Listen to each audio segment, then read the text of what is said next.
हाँ, तो आप इन 10 दिनों में आप कुछ भी बाकी चीजें सोचने की बजाय अपने स्वरूप का चिंतन करिए। बाकी जो होता है होने दीजिए।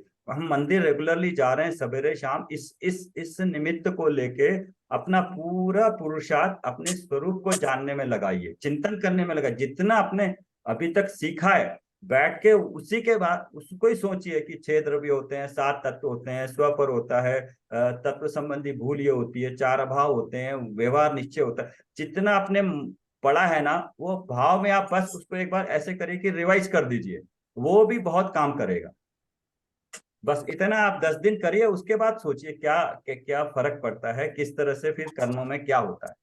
अभी उसके बारे में इन दिनों तो 10 दिन तो बिल्कुल सोचिए मत, इन दिनों तो बिल्कुल शुभ भाव और धर्म के बारे में सोचिए। हाँ, तो कोई बताता जाए एक एक, और उसका जो इम्पोर्टेंट वर्ड्स हमने अंडरलाइन किए थे 42 पेज पे, कुछ पारिभाषिक शब्द हमने बोला था इसको वापस करेंगे। वो एक काम करते हैं, जो अंडरलाइन किए थे एक एक वर्ड कोई बताता जाए। सुमन जी आप बताइए या रितु जी उसका एक्सप्लेन करते चलिए, तो बाकी लोग भी एक्सप्लेन करेंगे तो समझ में भी आएगा क्या हुआ है, या कोई अगर नहीं समझ में आ रहा है तो फिर हम डिस्कस कर सकते हैं। तो पहला वर्ड क्या है 42 पे? तो सबसे पहले ये है कि उनका बंध 4 प्रकार से होता है, पेज नंबर 43। हाँ, यस। प्रकृति, स्थिति, अनुभाग और प्रदेश बंध। प्रकृति है वो 8 कर्म प्रकृति में किस तरह किस कर्म प्रकृतियों में कर्म बंद होकर कर्म प्रकृतियों में आते हैं, वो प्रकृति। प्रदेश है कितनी संख्या में परमाणु बनते हैं, वो आते हैं, वो प्रदेश। अनुभाग है वो कैसा फल देंगे उदय में आने के बाद। और स्थिति है कितने समय तक वो हमारे जीव के साथ बंधे हुए रहेंगे कर्म, वो स्थिति दर्शाता है। तो ये हाँ, 4 प्रकार के बंध होते हैं। प्रियंका जी इसको रिपीट करेंगे आप?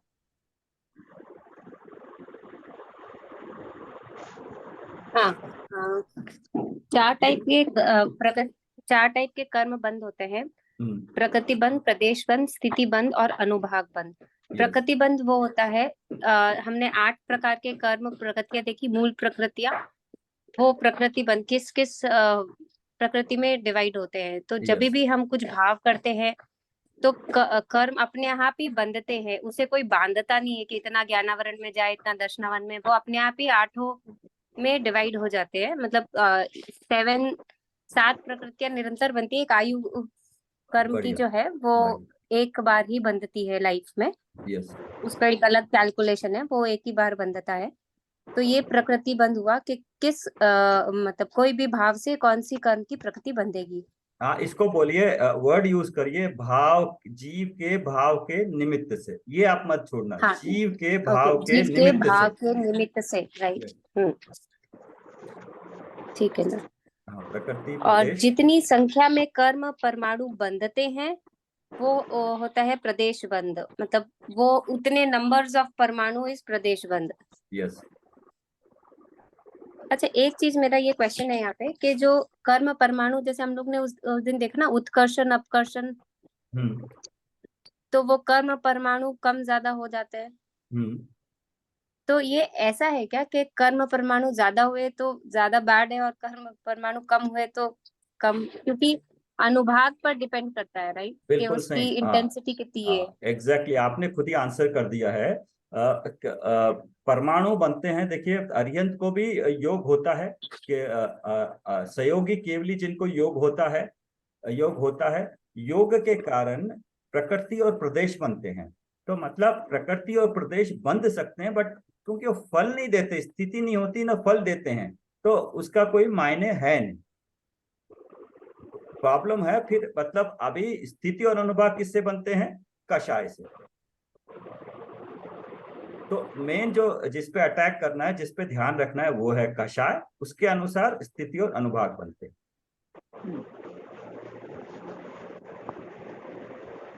ठीक, हो गया, ये 4 तो हो गया। अच्छा, ये एक पैराग्राफ वापस पढ़ लीजिए 42 पे, प्रियंका जी।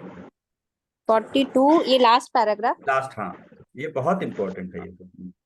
हाँ, उसी प्रकार कोई जीव यदि कर्म के संबंध में कुछ नहीं जानता हो तो भी उसे सम्यक्त तो हो सकता है। हाँ, इतना जरूरी है कि उसे जिनेंद्र कथित प्रयोजनभूत 7 तत्वों का ज्यों का त्यों श्रद्धान हो, परीक्षा द्वारा तत्व निर्णय किया हो, स्व पर भेद ज्ञान हो, अपना स्वरूप यथार्थ भासित हो, कर्म के बंध में और उसके फल में प्राप्त सामग्री में उसे कर्तृत्व भोक्तृत्व बुद्धि न हो, शरीरादि और रागादि में अहम बुद्धि ममत्व बुद्धि न हो। इसमें पूरा का पूरा सार आ गया है। हाँ, देखिए कि जीव को तो कर्मों से कुछ लेना देना नहीं, वो अपना पुरुषार्थ करेगा तो उसको सम्यक तो हो सकता है। किस तरह का पुरुषार्थ है कि जो 6 द्रव्य 7 तत्व बताए जैसे के वैसे हैं उसको जाने, और जानने के बाद परीक्षा द्वारा तत्व निर्णय किया हो, परीक्षा स्वयं का किया हो कि ऐसे ही है, निर्णय करना जरूरी है। तत्व निर्णय, हम जितना भी स्वाध्याय कर रहे हैं उसके बाद उसका निर्णय मेरे स्वभाव से मैंने करना है। उसके बाद स्वपर का भेद ज्ञान हो, अपना स्वरूप यथार्थ भाषित हो, खुद को भाषित हो कि मैं ऐसा हूं। ये तो यहाँ तक हो गया सम्यक। बट कर्मों के बारे में जब अभी हम पूरा डिस्कस कर रहे थे उसके बारे में बताया है, कर्म के बंध में कि अभी बहुत ज्यादा बन जाएंगे, उसके फल में प्राप्त सामग्री में कर्तृत्व भोक्तृत्व बुद्धि न हो। कि एक तो कर्म बंध में मैंने अच्छे कर्म बांध लिए या मेरे कुछ भावों से अच्छे या बुरे कर्म होंगे, मेरे भावों से कर्म बंधेंगे कर्तृत्व बुद्धि, ये कर्म बांध सकता हूँ, ये कर्तव्य बुद्धि। और मैं अच्छे कर्म बांधूं, अच्छे उदय में आएंगे पुण्य के, मुझे अच्छा लगेगा, वो भोक्तृत्व बुद्धि ये नहीं होना चाहिए, ये नहीं होना चाहिए। और फिर पर में बताया शरीर और राग आदि में अहम बुद्धि ममत्व बुद्धि न हो। तो ये पर का पूरा आ गया, शरीर हो गया, बाह्य हो गया, शरीर हो गया, कर्म हो गया, और मोह राग द्वेष के भाव में अहम और ममत्व बुद्धि न हो, ये मेरे हैं और मैं इनका करता हूं, इस तरह की बुद्धि ना हो तो सम्यक तो हो सकता है। हाँ, उसके बाद हाँ, अभी नेक्स्ट पेज 44 समय प्रबद्ध। हाँ समय प्रबद्ध यानी एक समय में बंधने वाले कर्म। हाँ एक उसको समय में कितने परमाणु बंधते हैं? हाँ उसको समय प्रबद्ध कहा है।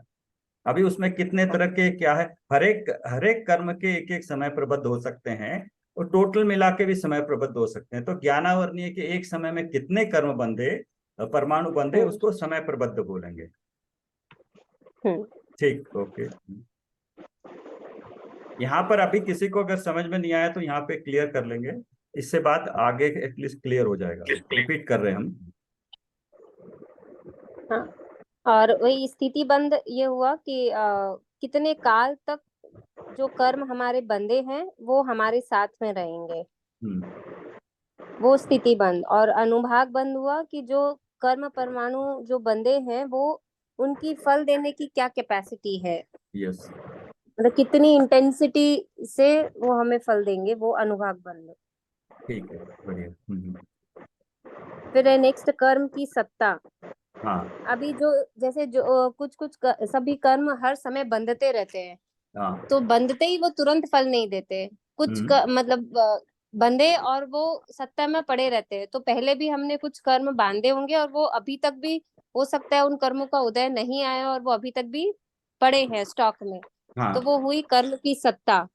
बहुत और बढ़िया। जब तक वो पड़े रहते हैं उसे बोलते हैं आबादा काल, मतलब अभी तक वो उदय में नहीं आए हैं। नहीं नहीं नहीं, ये यहाँ पे थोड़ा करेक्शन करिए। जब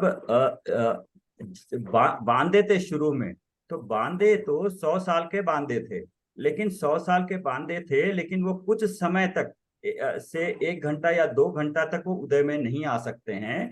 उसके बाद उदय में आ सकते हैं, वो काल आबादा होता है। उसके बाद तो कभी भी उदय में आ सकते हैं। आबादा काल जितने काल उदय में नहीं है उसको आबादा नहीं कहते। कुछ समय में बनने के बाद कुछ समय वो आबादा काल होता है। कर्म का बंद, ये 44 पे सेकंड पैरा सेकंड लाइन, कर्म का बंद होने हाँ, के पश्चात, इसको अंडरलाइन कर लीजिए। कर्म का बंद होने के पश्चात विशेष काल तक उदय या उदीर्णा नहीं होती, उसे आबादा काल कहते हैं।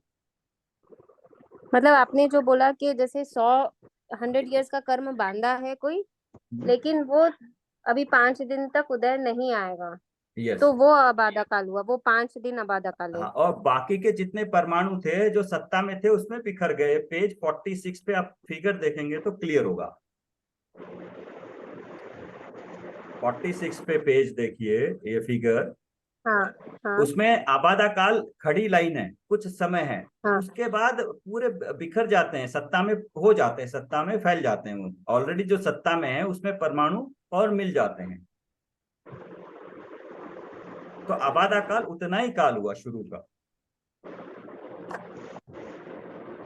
मतलब हुआ अबाधा काल, मतलब जो आपने अपने एग्जाम्पल में बोले कि वो 5 दिन हुआ, राइट? बिल्कुल बिल्कुल। बाकी का समय जो 95 है वो उसके बाद एक एक करके कभी भी उदय में आ सकते हैं। अच्छा, ठीक। आप तो आपने ये आपने क्या विषय तो बोला? केवल ज्ञान का ही विषय हुआ कि नहीं, कोई आपने कौन सा कर्म आपने तिथि। क्या बोला था? एक मिनट, हाँ मैं क्लियर करता हूँ। आपके हिसाब से क्या था कि आप ने उसकी 100 साल की स्थिति बांधी है, तो वो 100 साल तक उदय में नहीं आएंगे तो वो आबादा काल हुआ, ऐसा नहीं है। परमाणु क्या अच्छा। है, 100 साल की स्थिति बांधी है तो 5 साल तो आबादा निकल गया। तो 95 ईयर्स में पहले जितने सत्ता में पड़े थे परमाणु, उसमें पूरे थोड़े थोड़े थोड़े परमाणु सब में बिखर जाते हैं, सब में मिल जाते हैं। तो ये 100 साल की ओके। स्थिति बांधी का मतलब वो जो स्थिति 100 साल के बाद एक समय में वो स्थिति उदय में नहीं आएगी। ऑलरेडी सत्ता में जो परमाणु पड़े हैं उसमें सब में मिलते चले जाते हैं, हाँ, उससे मिक्स हो गए। मिक्स हो गए। तो वो एक 100 साल की स्थिति एक ही समय में उदय में आएगी, ऐसा नहीं है। हम्म। ठीक है, क्लियर है? हाँ, ठीक है। हाँ। अच्छा, तो आपने जो पूछा ये सत्ता में सारा। पड़े हैं वो हाँ, सत्ता तो बहुत सारी है, वो उसमें बहुत मिक्स हुए हुए पड़े हैं। वो हम आगे देखेंगे। अभी टॉप। आप आगे जा रहे हो, आप जो समझ में आ रहा है उसी को समझिए। अभी उसको आप आगे मत जाइए उसके, क्योंकि कई सारे डाउट आएंगे अननेसरी, वो सारे क्लियर हो जाएंगे। यहाँ पे ठीक। सत्ता के जो परमाणुओं का उदय किस तरह से होता है, उदय से पहले उनमें इतनी उथल पुथल होती है। 100 साल के बाद कोई उदय आना है, उससे पहले आपके भाव के अनुसार उसमें उथल पुथल होगी ना, उत्कर्षण अपकर्षण होगा, वो सब कुछ हम्म। स्थिति कांडघात होगा, हम्म। वो सब कुछ होगा। इसलिए उसको अभी ज्यादा ध्यान मत दीजिए। बंदे हैं, ओके। आबादा काल के बाद सत्ता में पड़े हैं। आपने क्वेश्चन पूछा था अभी, ये सारा करना नहीं हो, क्या सिर्फ केवल ज्ञान में ही आता है? बिल्कुल, ये पूरा का पूरा कोई भी परमाणु दिखता नहीं है, एक भी निषेक नहीं हाँ, दिखता है, पूरा पूरा केवल ज्ञान गम्य है।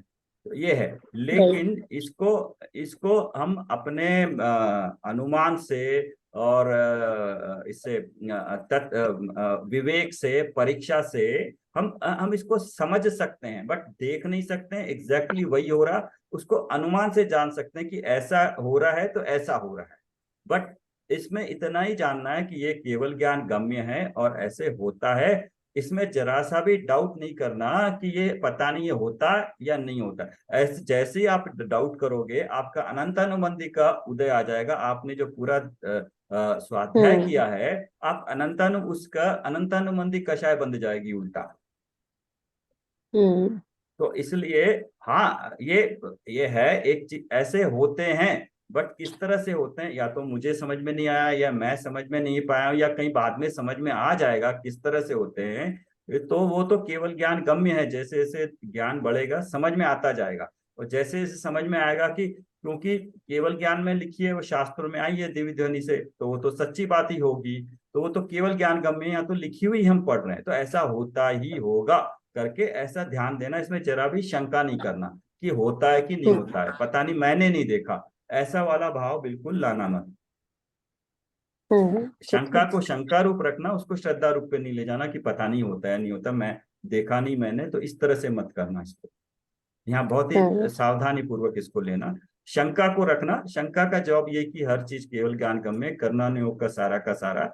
बट हम अपने अनुमान से, परीक्षा से देख के, अपने एक्सपीरियंस के हिसाब से रोज देखते हैं ना, उस अपेक्षा से सोच सकते हैं हाँ ऐसे हो रहा है करके। ठीक। ठीक ठीक। आगे। अब आधा काल हो गया समय एक ये सामान्य निर्जरा। हाँ, तो हाँ इसमें जैसे हुए कि हर समय कर्म बंधते रहते हैं और हर समय ही कुछ कर्म के परमाणु खिरते रहते हैं। अभी अभी किस किस कर्म के परमाणु उदय में आ रहे हैं, आप अपने हिसाब से बताइए। सभी मतलब सभी कर्मों के परमाणु उदय में आते हैं और खिरते रहते हैं। हाँ तो तो ये जो आठ। अपने आप आते हैं, हाँ आते नहीं मतलब नहीं, पहले ऐसा नहीं है अभी कि जो आए वही खिरे। नहीं, अभी अभी किस। असंख्य परमाणु आते हैं और असंख्य परमाणु खिरते रहते हैं। हाँ खिरते रहते हैं, तो इसके लिए हमने कोई विशेष प्रयास किया क्या, नहीं किया। नहीं नहीं, कोई विशेष प्रयास नहीं किया, इसीलिए इसको बोलते हैं सामान्य निर्जरा या अकाम निर्जरा। तो हाँ ये नॉर्मल वाली निर्जरा, ये अपने मोक्ष मार्ग में काम आने वाली नहीं है। नेचरा नहीं है। और यस, अभी अभी इस समय कितने कितने कर्मों का उदय चल रहा है हम सभी का, प्रकृतियों में, मूल प्रकृतियों के हिसाब से। आ, सात सात उदय उदय। उदय तो आठों कर्म, आठों का ही चल रहा है। हाँ आठों का ही चल रहा है, बंद 7 या 8 का कभी भी हो सकता है। उदय हाँ आठों का चल रहा है, आयु भी चल रही है ना, तभी तो हम आयु में हैं, हाँ। इस मनुष्य राइट आयु में। राइट। ठीक। राइट। हम्म। नेक्स्ट। और बस इस पेज में तो और अंडरलाइन नहीं है। फिर जाते हैं कोई नेक्स्ट पेज में। कोई छूट रहा है निषेध। तो, कोई अगर छूट रहा हो हाँ तो समझिए या बताइएगा। बता दीजिएगा।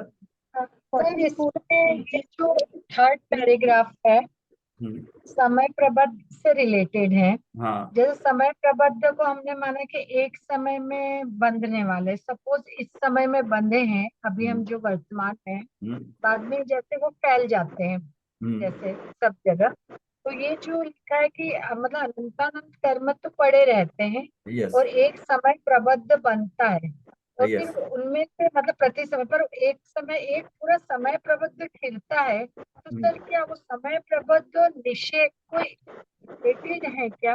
क्योंकि निषेध के करके वर्तमान कालीन और ये खिलते जाते हैं। नहीं, उदय निषेक में निषेक तो उदय में आने वाला प्रथम उदय में निषेक आते हैं। है, वो उदय हाँ, में आ रहा है। लेकिन उसमें जो परमाणु है, परमाणुओं की संख्या है, जितने बंध रहे हैं उतने उदय में आ रहे हैं, इसका कहने का मतलब है। अनंतानंद बंध रहे हैं, अनंतानंद खिल रहे हैं। सौ तो सौ एक सौ शब्द 100 बंध रहे हैं, कभी 90 उदय में आ रहे हैं, कभी 110 उदय में आ रहे हैं। 100 मतलब 100 के आसपास उदय और बंध साथ साथ चल रहे हैं। पर सर जैसे ये है कि एक समय प्रबद्ध खिल जाता है, हाँ, तो उसको कैसे जानेंगे? मतलब एक समय प्रबद्ध, क्योंकि समय प्रबद्ध तो वो है कि एक समय में बनने वाले कर्म एक है। समय में बनने वाले, और अभी एक समय में उदय जितने आए वो एक समय में उदय में आए, क्योंकि एक एक तो समय सर करके उदय और बंद हो रहा है। हम यूनिट ही समय की ले रहे हैं ना, तो इसलिए समय के अनुसार बात कर रहे हैं, अपेक्षा से बात कर रहे हैं। समय में जो बंदा एक समय में उदय में आया, लेकिन वही के वही नहीं हुए, तो तकरीबन उतने ही अनंतानंत परमाणु बन रहे हैं। अनंतानंत परमाणु प्रति समय उदय में आ रहे हैं। जो पहला निषेक है ना, प्रथम निषेक, वो उदय में आ रहा है।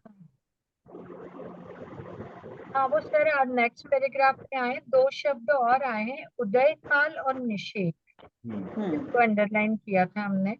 तो उदय काल यही जो अभी डिस्कस किया कि सभी परमाणु एक साथ उदय में नहीं आते हैं, पर यस। कर्म की स्थिति के अनुसार वो उदय में आते हैं। तो इसको कर्म का उदय काल कहते हैं, मतलब कुछ आते हैं खिलते रहते हैं, उसको उदय यस। काल कहते हैं। फिर एक शब्द आया इसके ही आगे अंडरलाइन किया है जो निषेध, हाँ एक साथ उदय में आने वाले कर्म परमाणुओं को हम निषेध कहते हैं, जो एक साथ उदय में आ रहे हैं। तो यहाँ पर निषेध शब्द फोर्थ पैराग्राफ में आया है। हाँ, एक एक और भी है लास्ट में, 44 में हाँ लास्ट उसके इस। बाद में हाँ कि हाँ, समान स्थिति वाले जो परमाणु समान स्थिति वाले होते हैं उसके समूह को हम निषेध कहते हैं। करेक्ट। और उसको इन्होंने सत्ता का निषेध भी, उसको हमने अंडरलाइन किया है। और यस। जो वर्तमान में उदय आ रहे वो प्रथम निषेध, हाँ इसमें प्रथम द्वितीय और भविष्यकालीन निषेध तीन मतलब हुए हैं। तो मतलब जो प्रथम अभी आ रहे हैं वो वर्तमान कालीन हो गए, प्रथम निषेध हो गए। यस। जो बाद में आने वो भविष्यकालीन या द्वितीय निषेध हो गए हैं। द्वितीय आदि हो गए, हाँ और मतलब द्वितीय ये आदि। हाँ और ये हाँ और ये कोड़ा कोड़ी सागरों तक पड़े रहते हैं सत्ता में। सर एक आपने लिखवाया था मतलब कि दो तरह से स्थिति और अनुभाग की अपेक्षा परमाणु होता है, परमाणुओं से मिलके वर्ग बनता है, वर्ग से मिलके वर्गणा बनती है, वर्गणाओं से मिलके निषेक बनता है और स्थिति के अनुसार। हाँ वो सेम ऐसे ही परमाणु, वर्ग, अभिवाद प्रतिच्छेद था, और फिर वर्गणा और उससे स्पर्धक बनते अनुभाग प्रतिच्छेद के अनुसार, अनुभाग के हिसाब से। मतलब ये दो के कई परमाणु मिलके वर्ग बनते हैं, जब मिल जाते हैं तो वर्ग बोलते हैं। और इस तरह कई हाँ वर्ग मिलके वर्गणा बनती है, और ऐसी कई वर्गणाएं मिलके एक निषेक में निषेक होता है। मतलब हाँ एक निषेक में कई सारी वर्गणाएं होती है, उन वर्गणाओं में कई सारे वर्ग होते हैं, उस वर्गों में कई सारे परमाणु होते हैं। तो जो उदाहरण दिया था ना हुंडी का, उससे आप समझ सकते हैं। हाँ यस। हाँ जी। निषेक शब्द के संदर्भ में तो 3 लाइनें आती है हमारी। फर्स्ट तो ये आता है कि एक साथ उदय में आने वाले कर्म परमाणु के समूह को निषेक कहते हैं। यस। सेकंड ये आता है इसका कि परमाणु समान स्थिति वाले हों, उसको निषेक कहते हैं। यस। और थर्ड ये है कि मतलब समान रूप से फैले तो होते हैं निषेकों में, पर जो प्रथम निषेक होता है उसमें एक समान स्थिति वाले। हाँ बिल्कुल मतलब सही निषेक में ये बोले। तीन चीजें आई हैं। बिल्कुल बिल्कुल ठीक है। ये लास्ट वाला क्या बोले, एक बार बोलिए ना। कि जिन थर्ड वाला। मतलब समान रूप से निषेकों में समान रूप से फैले रहते हैं परमाणु हमारे कर्म के, और जिन परमाणु की समान स्थिति होती है उनको भी निषेक कहेंगे। ये फर्स्ट हाँ, वाला ये सेकंड हो रिपीटेशन है। गया। फर्स्ट वाला ही हाँ ये रिपीटेशन है सेकंड हो कि गया। समान हाँ स्थिति वालों को निषेक कहते हैं। ये रिपीटेशन है फर्स्ट पॉइंट का ही। हाँ, हाँ वो यस। फिर के जैसे उसका एक आगे दिया है कि असंख्यात प्रदेशों में फैल जाते हैं वो जब हाँ कर्म बनता है, और उसमें फिर वैसे वैसे वो उदय में आते हैं। यस। फिर सर नेक्स्ट वर्ड आया था अविभाग प्रतिच्छेद। तो उसको है कि जो कर्मों के फल देने की शक्ति होती है, तो उसकी जो यूनिट है सबसे छोटी वाली यूनिट है वो अविभाग प्रतिच्छेद कहलाता है।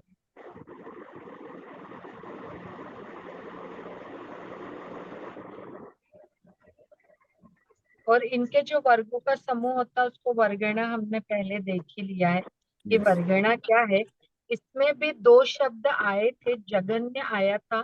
तो जो प्रथम वर्गणा होती है कि कम अभिभाग प्रतिशत मतलब कम फल देने वाली, उसको जगन्य वर्गणा कहते हैं। और इसमें सर प्रथम वर्गणा भी जगन्य वर्गणा को ही कहेंगे। यस। यस।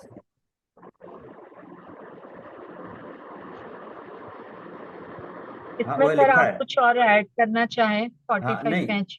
नहीं ठीक है। 45 पे लास्ट में लिखा है जगन्य वर्गना या प्रथम वर्गना, कम कम अच्छा, अभिभाग प्रतिच्छेद वालों को।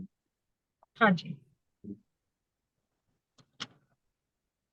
अच्छा 2:15 हो गए हैं, क्या कंटिन्यू करेंगे या सुमन जी तो चलेगी या? प्रियांक को, सुमन जी को जाना होता है। हम्म। तो सर ये स्पर्धक देख लेते हैं फिर एंड कर लेते हैं। ठीक है। कोई और? कुसुमलता जी, पेज नंबर 46। हाँ, मेरे को ये 46 वाला थोड़ा सा क्लियर करना है। ये जो चार्ट है ना, मतलब अंतिम निशे के छोटे से बड़ा ये कैसे हुआ? इसको एक्चुअली गोपुछ आकार बोलते हैं इसको। गोपुछ मतलब गाय की पूंछ के आकार का इसका होता है। इसको मतलब नीचे बड़ा ऊपर छोटा होना, इस प्रकार से है कि प्रथम निषेक अंतिम निषेक परमाणुओं की संख्या कम होती जाती है, ये बताता है। जो हाँ, जो ये कर्म कैसे हुआ मतलब? जो कर्म अभी बांधा हमने, उसमें जितने हाँ। परमाणु थे, बाद में एक एग्जांपल आएगा करेंगे, तो वो सबसे ज्यादा हम्म। परमाणु नीचे देते हैं और ऐसे ऊपर ऊपर परमाणु कम होते जाते हैं। तो अंतिम निषेक में जो होता है वो सबसे कम परमाणु। मतलब कुसुमलता ये जी कैसे, आप। ऐसा कुछ नहीं है क्या, बस ये ऐसा होता है ये माने? बस ये ऐसा होता है। अच्छा, ठीक। ऐसा होता एक्चुअली है। में ऐसे कोई मतलब डिजाइन ऐसे या ऐसा कोई पर्टिकुलर फिगर नहीं होता नहीं है नहीं नहीं, हमारे फिगर की शास्त्र बात नहीं। में। नहीं नहीं, फिगर नहीं, मतलब ये जो बोले ना कि ऊपर के निषेकों में परमाणु कम होते हैं, वो दिखाने के ये लिए। ऐसा यस मानेंगे यस यस। कि ऊपर के निषेकों में परमाणु कम होते हैं। यस नीचे हम एग्जाम्पल करेंगे तब पता चलेगा कि किस तरह से। तो नीचे ज्यादा परमाणु है तो चौड़ी लाइन दिखाई, लंबी लाइन दिखाई, ऊपर कम होते चले गए, एक ट्रायंगल शेप हो जाता है। तो ये बहुत काम आएगा ये शेप, बिल्कुल ये ध्यान रखना। ठीक। ये प्रियंका जी आप सेकंड वाला पैराग्राफ पढ़िए तो ये आपको फिगर समझ में आ जाएगा। ये क्या निषेक रचना हो या स्पर्धक रचना, वे मात्रा, नहीं नहीं ये ठीक है, मेरे को फिगर से कोई प्रॉब्लम नहीं है, मतलब हाँ हाँ। ये ऐसा कैसे हुआ ये ऐसा पूछ रही हूँ, मतलब ऐसे इसका ऐसे कोई। डिवीजन होता है परमाणुओं का जब बनते हैं, तो जो अभी आगे वाले जल्दी आने वालों में ज्यादा और बाद वाले जो उदय में आने वाले उसमें कम परमाणु दिए जाते हैं। अच्छा, मतलब कोई भी कर्म जैसे बंधा हम्म। तो मतलब नए नए में उसके ज्यादा परमाणु रहेंगे, फिर धीरे धीरे उसके परमाणु कम हो जाएंगे, ऐसा।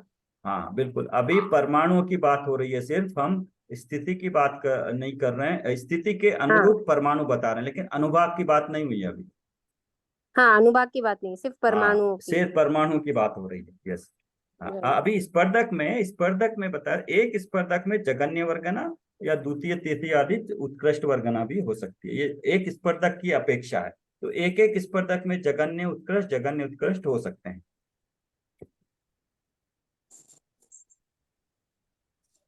ठीक है फिर। स्पर्धक का सर आपने आगे देखा ही था कि परमाणु से वर्ग बनते हैं और जो वर्गों को मिलकर वर्गणाएं बनती है उसके समूह को हम स्पर्धक कहते हैं। सेम और है। इसमें क्या है कि जैसे स्पर्धक होते फर्स्ट सेकंड थर्ड, इसको ये लिया है कि जैसे जैसे अविभाग प्रतिच्छेद बढ़ते जाएंगे, यस दुगने होते जाएंगे, तो दूसरा स्पर्धक होगा, फिर 3 गुने होंगे तो तीसरा चौथा, ऐसे बढ़ते जाएंगे। यस। फिर उसके बाद में ये जो फिगर दिया इसको हमने डिस्कस कर ही लिया है। मैं एक बार रीड कर देती हूँ इसको। हाँ किसी एक मिनट, एक वो सम स्पर्धक जो बोले ना, जो जैसे हम्म, किसी की फल देने की शक्ति 100 है तो वो प्रथम स्पर्धक हो गए, अब उसकी फल देने की शक्ति जब 200 हो जाएगी तो द्वितीय स्पर्धक, ऐसा क्या। अब इसको बाद में एक हम एक्चुअली फिगर बना के राउंड राउंड बना के तब समझ में आ जाएगा। बट पहले अच्छा। स्पर्धक में क्या होगा, जो वर्गना है 100 की होगी, उसके बाद अगली वर्गना 101 की होगी, तीसरी वर्गना हम्म। 103 की, एक एक बढ़ती हुई होगी एक ही स्पर्धक में वर्गनाएं। राइट। एक ही वर्धक, जब ये 99 हाँ। 100 से शुरू करी थी, 199 हो जाएगी, वहां पे प्रथम हम्म। स्पर्धक का अकाउंट क्लोज, वहां से दूसरा स्पर्धक हो जाएगा 200 से, 200 अच्छा, में दूसरा फिर जब स्पर्धक तीसरा स्पर्धक होगा तो वो 400 में होएगा। नहीं 300 में, 100 बढ़ेगा। 300 में, ओके हाँ ओके फाइन। 300 ठीक। का, जो 300 के जिसकी स्पर्धक की वर्गना का वैल्यू होगी वो तीसरा स्पर्धक होगा। तो एक्चुअली मैं ये थोड़ा इसमें डिटेल में अभी नहीं बता रहा हूँ, निषेक और स्पर्धक में थोड़ा अलग, और बाद में और डीप में समझेंगे तब और क्लियर होगा, क्योंकि निषेक और स्पर्धक थोड़ा अलग अलग आएंगे फिर। अभी इतना ही समझ ठीक। लीजिए, यस। ठीक है। सर आगे करें या कल करें आगे, हाँ नहीं, अगर करना हो 2:30 क्योंकि तक ये तो। सर कंटिन्यू आएगा फिर, जैसे घातीय घातीकर में स्पर्धक की रचना जो हमने अस्थि दारू खांड हाँ और हाँ ये यस। प्रश्न सब प्रश्न ये थोड़ा एक साथ करेंगे सर कल, क्योंकि सुमन जी शायद चले गए हैं मुझे हाँ लगता है। ठीक है, फिर हम क्लोज करते हैं यहाँ पे, कल बाकी का बचा हुआ रिवाइज कर लेंगे यहाँ से, पेज 46 से। जिनवानी स्तुति कर लेते हैं सर। यस। हे जिनवानी भारती, तोहे जपू दिन रैन, सो तेरी शरण आ गए, सो पावे सुख चैन। जावानी के ज्ञान में सूझे लोकालो, तो वाणी मस्तक नमो सदा देत हूँ रो। जय जिनेन्द्र। जय जय, जिनेन्द्र। Thank you. एंड करते हैं।